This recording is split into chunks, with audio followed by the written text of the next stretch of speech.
Hey, everybody. Welcome back to the Comedy Castle podcast. I'm your host, Joel Finnegan. I'm going to tell you what's going on this week at Mark Ridley's Comedy Castle.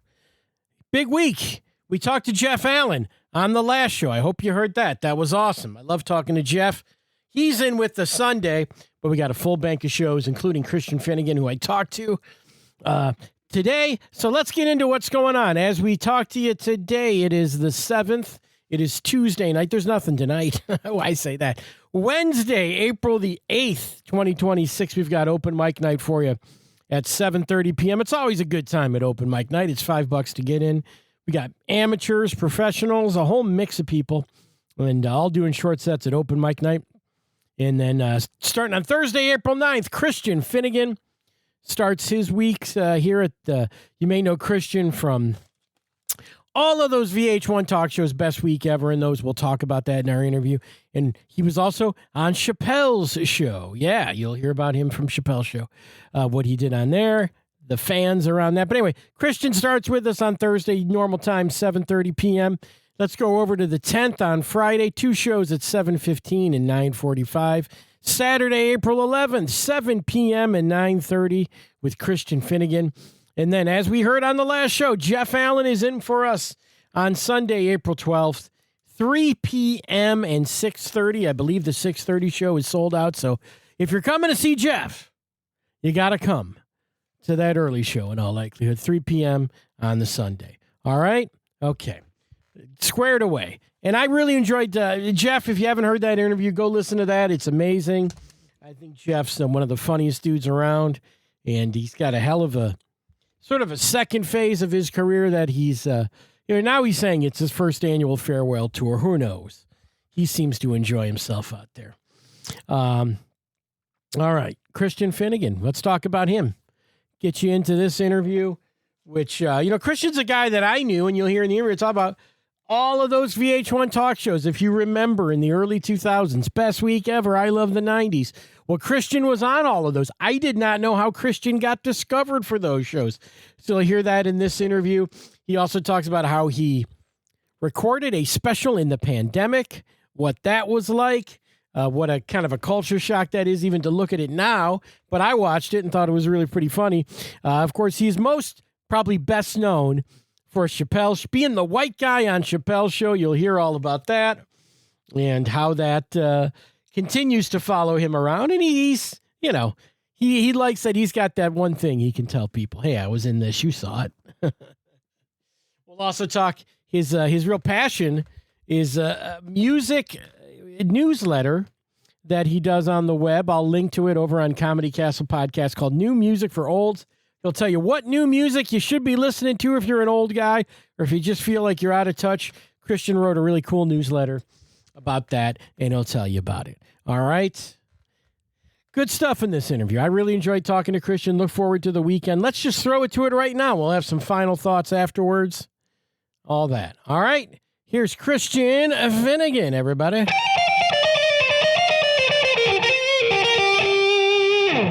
Ladies and gentlemen, on the other end of my line, it's a pleasure to talk to this weekend's headliner, Christian Finnegan. Christian, how you doing today?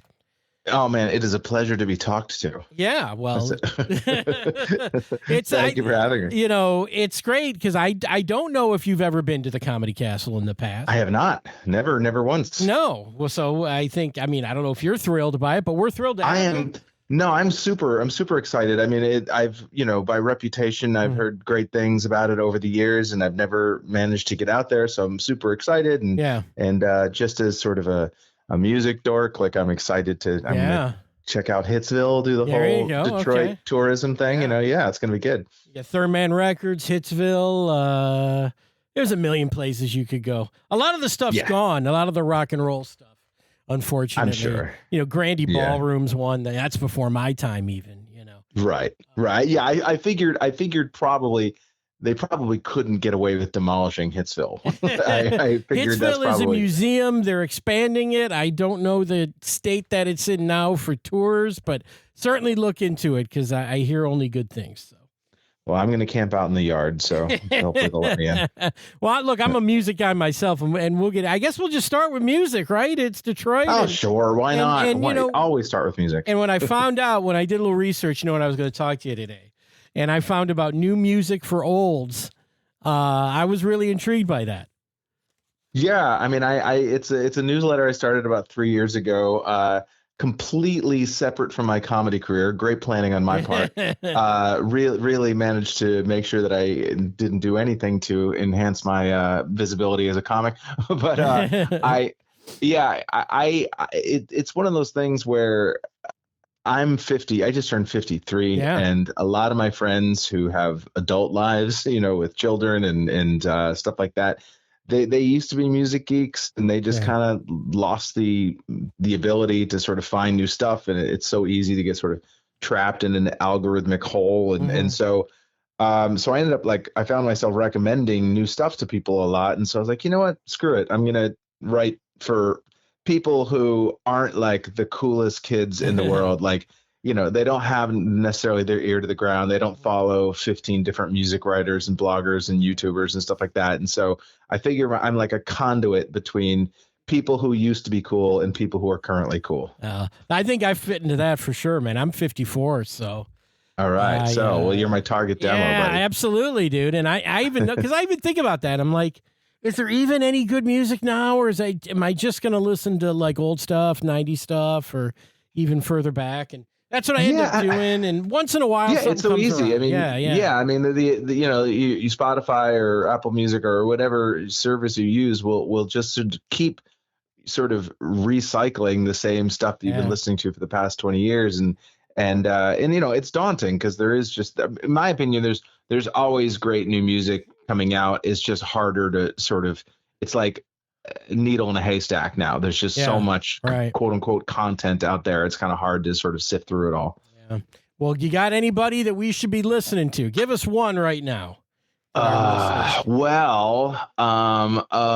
recent bands that I think people should check out, Magdalena Bay, I think, is a band that if you're not familiar with them, I think is like, they're probably my current sort of pick as like a band that's sort of retro and current and futuristic all at the same time. Like, I think they're super great.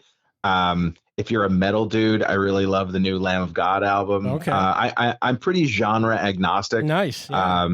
But yeah. And there's this band called Amateur that I'm super into now. I don't want to start rattling. I sound like the biggest dork in the world. This is not what the comedy show will be. I want to let you know. Right, it's not. It's not going to be me just rattling off of, have you heard these guys? Oh, they used to be cool. All right. But I'm going to, when I find a new thing, I like to tell people, and no one wants to listen to me, but I feel like you might be. Angine de Poitrine. Have you heard them? I have indeed. It's funny. I'm literally. Now, here's my thing. For people who don't know, there are these two Quebecois, I don't know how Quebecian. They're two French dudes from Canada who kind of they wear these really weird paper mache outfits, and they play like microtonal music, and it's very weird.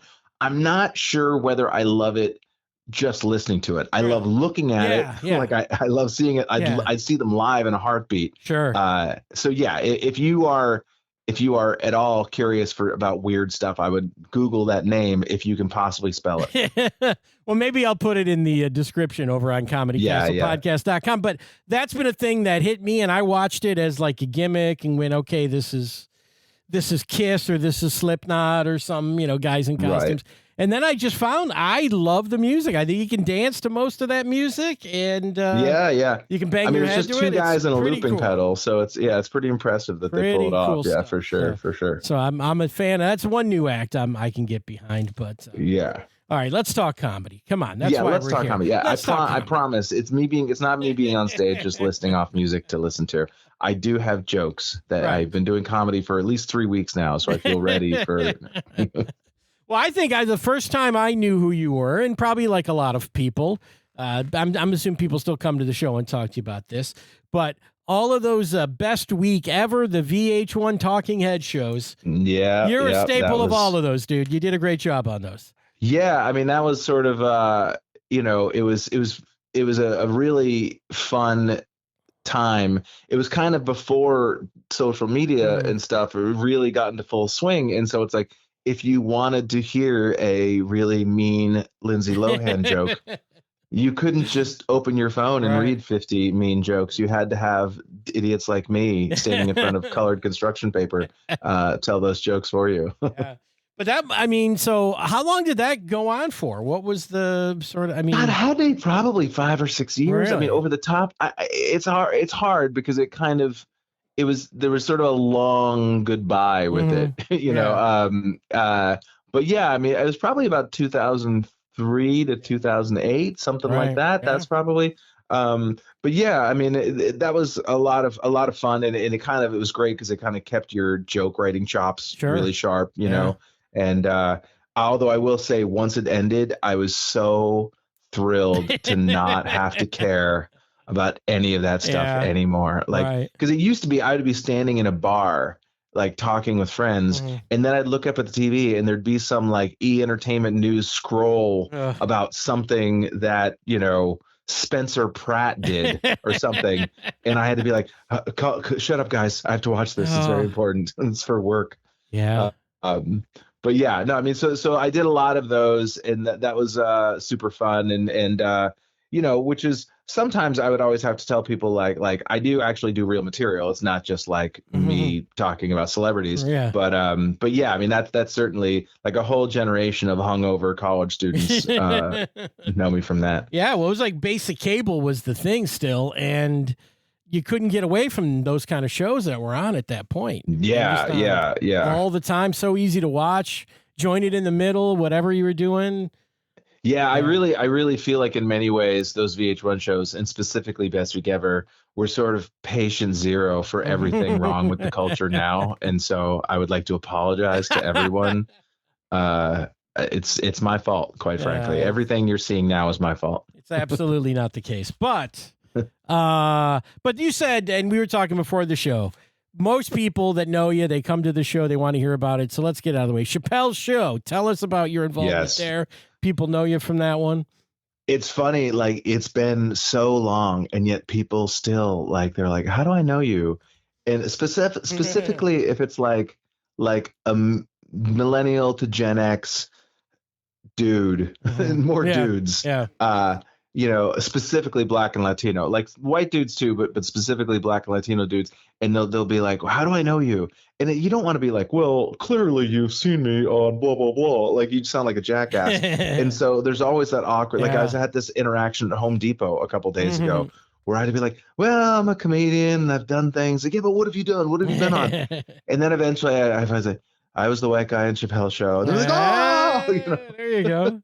Yeah, there was a time, man. I remember when the Chappelle Show DVDs first came out, where it was probably 20 times a day. Like for this one sketch, you know, but people just know it so well. Yeah. And I think that I was the avatar for so much sort of white insecurity at the time.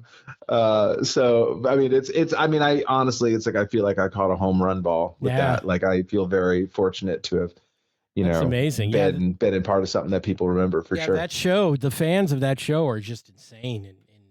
Yeah, it's like I've done like various things over the years, and every single thing I've done has a completely isolated, siloed audience from everything else I've done. Like I did 100 episodes of that show. Are we there yet? Yeah, so if you were like 10 years old in 2013, you might know me from that. Well, they're old enough to come to the Comedy Castle this weekend. That's right. That's right, baby. Oh, man. So let's talk about that. I mean, that's a great opportunity there. I mean, those movies, that show was spawned out of the movies with Ice Cube, right? Yeah. And they're not super connected other than just the fact that Ice Cube was an executive producer of them. Cube, as he preferred to be called. But what was really cool is that like for sort of a pop culture obsessed dude who came of age in the 80s, like almost every television star of the 70s and 80s did a guest spot on Are We There Yet at some point. Like Cindy Williams, who played Shirley on Laverne and Shirley, played my mom in 2 episodes. Wow. Like I did an episode where I was dating Paulina Poroscova, which is super bizarre. I also did an episode where I was having sex with Jack A. Oh, jeez.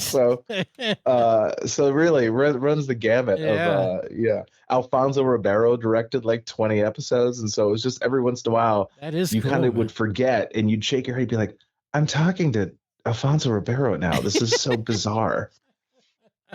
Yeah, that is wild, man. Yeah, and then stand up though, but stand up's always been the thing, right? So stand up's always been the thing. Yeah, I mean that's best the week thing, ever. Sure. Were you just a young comic that they found, or how does that? Yeah, pretty much. I mean, I was just a young kind of comic doing open mics or like low level booked shows, bar shows, and stuff like that. And I actually went on a game show. I went on a VH1 game show called Name That Video because I was MTV obsessed. Yeah. And I won a car on a game show.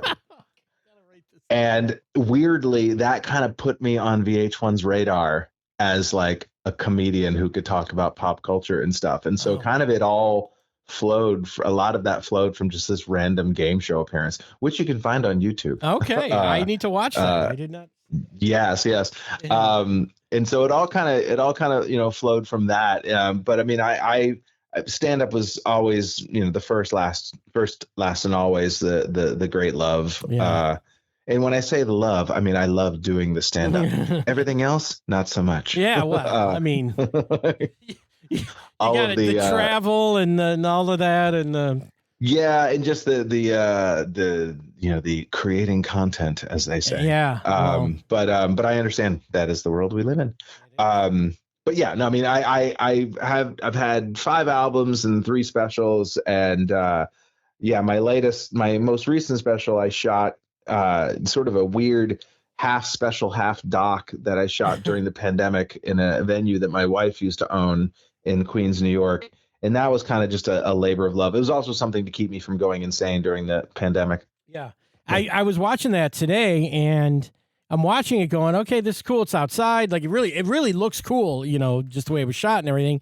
And then they go to the reaction shots and everyone's in masks. Yeah. Yeah. It was so, man, that seems like a million such a years weird ago. time. Yeah. It was shot in like the fall of 2020. And so it was just such an odd time. But it was just kind of like, you're a comic. What do you do? You do comedy. Like that's all you can.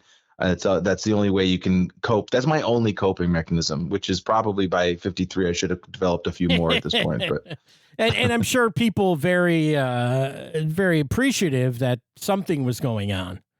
Yeah, at the time, thing, yeah. I mean, I not to act like I was, in reinventing the wheel, but there really weren't a ton of pandemic specials when I put mine out or when I shot mine specifically. And so it was all kind of like, I mean, I'm sure a lot of comedians had the same thought process. It's just like, okay, I guess I'm going to shoot a special in some weird environment because what else to do? But I tried to sort of make it so it wasn't just stand up, because I know, aside from the novelty of it being outside and whatnot, it's never going to have that sort of packed theater energy of like your standard HBO level comedy special. And so I tried to make it interesting in other ways by sort of talking about, my wife owned a comedy venue at the time. And so it's like, I went from having like 2 jobs to having like no jobs. And it's like trying to find a way. We were actually living in the venue. Oh, really? We had lost we had told our landlord that we were moving out of our apartment in like January of 2020. We're like, all right, we're going to move out April 1st. And we had been living there for like 15 years. And so he was like excited to be able to jack up the rent finally. And so then the pandemic happened, and we said to our landlord, like, hey, so can we actually stay after all because of the pandemic? He's like, nope, tough. And so we didn't know what to do or what was going to happen. And so we literally had a mattress backstage of my wife's venue, and I would use a camping shower in the basement. Like, really? It was really, I mean, everyone was going through such an absurd time. And so I wanted to sort of have some sort of muscle memory of what that was like. That's crazy. Yeah. The pandemic was, it feels so long ago, but it really wasn't. I mean, it feels like 50 years ago and 10 minutes ago simultaneously, and also, and in the middle of that, also, I had open heart surgery, which sort of, in 2021, I had an aortic aneurysm. And so like, I was kind of going through my own personal stuff alongside all the pandemic stuff. And so, yeah, 2021 was March 2020 to say summer 2022, which is brutal overall, I think, for everybody. Yeah. Well, look, it's great to have you coming in. It's 2026. But what do people expect coming out this weekend?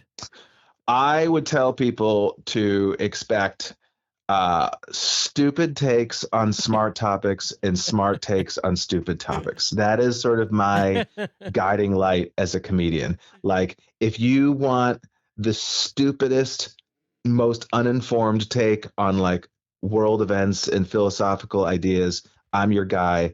If you want the smartest, most involved analysis of like urinals, I'm also your guy. Like, I like to mix it up like that. Right. That's my sort of chocolate and peanut butter combination, smart and stupid. Well, that sounds like a great time, man. And you keep it relatively clean, or is there some language? I don't know. I would say light R. Yeah, light R. Okay. I mean, there's definitely some jokes that are dirty, and there's some maybe a little bit some that's sort of dark-ish. So I mean, I've had kids in the audience. I perform for every type of person in the world, and there's obviously some material I'm not going to do on, say, like a corporate gig that I might do at the Comedy Castle. Yeah. But no, I would say it's not like, oh my God, you can't be there with your girlfriend or your boyfriend, or else it's going to be awkward. Like, well, I will be awkward, but it'll be intentionally awkward. Well, we look forward to it, man. And excellent, man. What can I tell you? It's a real thrill to have you out there. And I'm super excited to be there. Yeah. I'm really excited, and I batten down the hatches, as I say. Bring your Chappelle Show DVDs for signing after the show. We'll be doing that. I don't know if you'll be doing that. But. I don't do that, but I don't think I legally am allowed to do that. But I will sign any breasts, male or female, butt cheeks, whatever. Just I'll sign whatever. Just bring a Sharpie and tell me where to sign. What an offer. You're the first one that's ever said that on this show. That's the first time anyone said, I'm signing breasts after. Okay. Good. That's something. Yeah, I mean, nobody yet has taken me up on this offer, but I'm just saying it is an option if you are, a man or a woman. I'm I don't discriminate.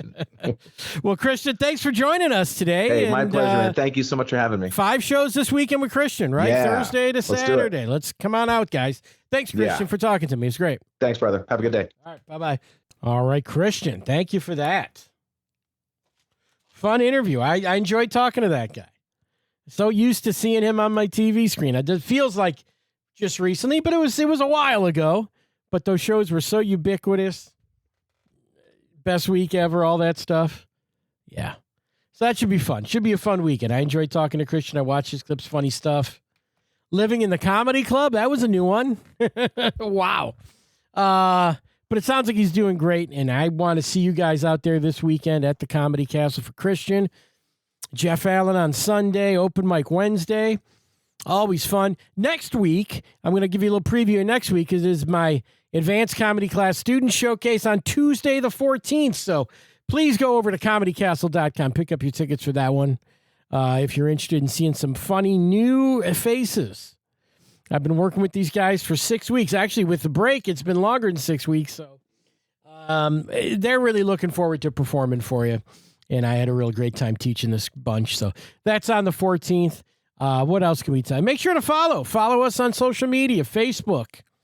Comedy Castle Pod is there. Comedy Castle Podcast. Comedy Castle Pod. It's one of those. Instagram as well. I know if you follow the Comedy Castle, they're always linking our stuff, and thanks to them for doing that. But we want you to find out directly, increase our followers, all that stuff.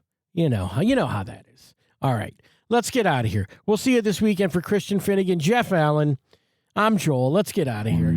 We'll catch you at the Comedy Castle this week, next week. More fun stuff on this show. All right?